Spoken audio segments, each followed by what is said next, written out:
Hi there, Geoff Coughlin, editor Scale Modelling Now. Welcome to this inbox browse for this new release from Lukgraph, which is another spectacular release, it seems to me. Now, you may know, if you have followed SMN, that I built their multimedia drag and repeat, de Havilland drag and repeat kit last year, and really impressed with that. I thought the quality was superb. And what you had there and what you've got here is a really perfect mix of multimedia components. So you've got lots of 3D printed parts, but really high quality, and we'll get to those in a second. Resin, a photo etch, and metal. So let's have a look at what you actually get. Well, first of all, just to notice the box, you get this really neat cover. I like just the box lid, very straightforward, but inside you've got a really sturdy, solid box, and that's fantastic because it means that all the parts are going to get to you in really, really good condition. Inside, everything is individually packed in little plastic bags and or in a box. So here, for instance, let's just have a look at some of the 3D parts. You've got this beautiful little box here, shows you all the internal parts, all individually packed, and these are all 3D printed. And if we just come across to the right here, you can just see how beautifully they are produced. This is the thing that struck me about the drag and repeat kit, was how easy these are to remove. You get these great long, lots of little rods and sort of networks which are not really required for the part. But the part itself is absolutely pristine. Takes virtually no cleaning up at all in my experience.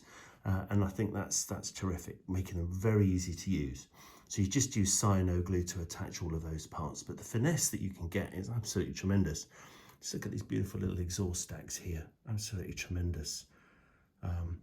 Nice hollow exhaust stacks, and then you just remove the long supporting little rods that you can see there. All the other sort of exhaust ducting here, you get the whole of the internal framing here. I mean, just check that out. That's the whole of the internal framing in one part. Absolutely astonishing. Can't wait to build this thing. Absolutely can't wait. Now, there are one or two things in the pipeline, but this is going to be coming along in 2021 for sure, and that's a promise. I should be building it. Okay, so the 3D parts are absolutely superb. What have we got here? We've got the resin parts, of course. You've got the fuselage here, just been taped together. You get a real sense of the real craftsmanship, I think, that's gone into this. You've got beautiful fabric effect at the back end there. You've got some really nice rivet detail, all sorts of fasteners and other things here. And when I've built the Rapide, I found that the fuselage fitted terrifically. So as you can see here already, you've got a really nice fit of the parts.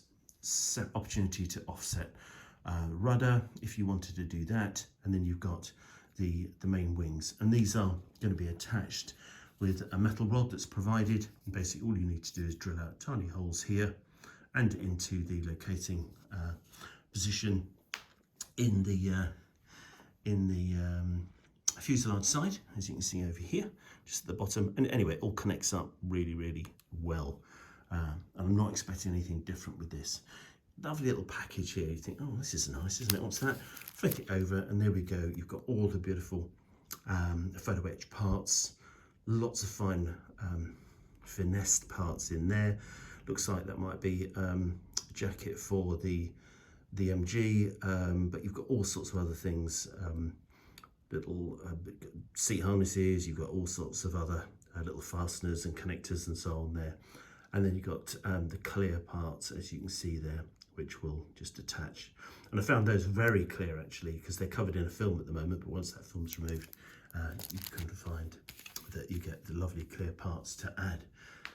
Other things that you spot over here, very nice masking set that's provided, which is good. That's for the fuselage stripe on the 508 aircraft, which is one of the options. Get to the options in just a second. And you've got other masks here if you want to do the Japanese variant. Decals look good, nice quality there, as you can see.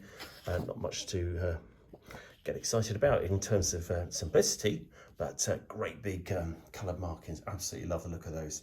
And I do think it looks like 508 could be my choice here. Over to the instruction booklet.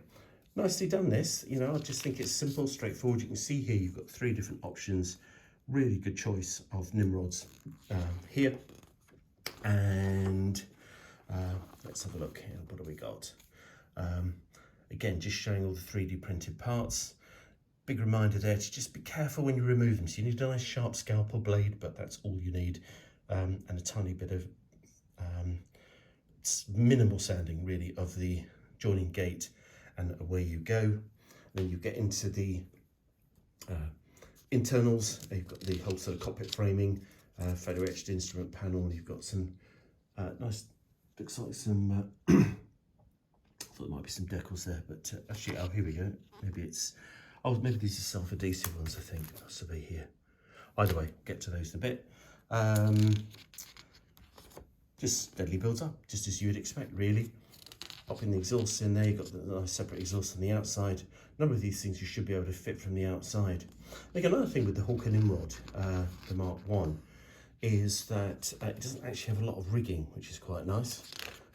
Certainly, rigging can be quite an off-putting element for a number of modelers, but in this case, it's not actually that complicated. It's there's even less on this, I think, there is than there was on the Dragon Rapide, which is great. But you can just see how it all comes together. Lovely check here for your dihedral, just making sure you've got that correct on your model, and away you go. So all in all, I'm really excited about this. I think it's a beautiful looking aeroplane. It's all sort of a bit like the sort of Hawker Hearts and Furies and all that kind of thing, isn't it? It's all sort of thereabouts, and I think a beautiful looking aircraft. Some super little reference pictures, as you can see here in the front end, and then you're on to the 3 different options. For the Hawk and Nimrod Mark I, you've got 802 Naval Air Squadron, HMS Glorious, 1935. That's a nice scheme. Not much to dislike about that, is there? If you want something a little plainer but a bit different, how about a Japanese aircraft from 34? Or there's this one, which I have to say, just something about that, isn't there? Sort of quintessentially sort of interwar kind of colours for me, this one. Which again is Nimrod Mark I from 800 Naval Air Service, HMS Glorious, 1934. That's overall aluminium with the blue areas, as you can see. So there we are, that is it. That's the package from Lukgraph, and I have to say, absolutely impressed with this one. I can't wait. I think if you've got any reservations, I really wouldn't have. Based on my experience of building the de Havilland Dragon Rapide, I know these aren't cheap, but then why should they be cheap? Think about it. Think about the effort and the time and the costs of putting all this lot together. I think the price is very fair, so I wouldn't even want to go near that. Okay, overall looks really good. This is the Lukgraph 32nd scale Hawk and Nimrod Mark I.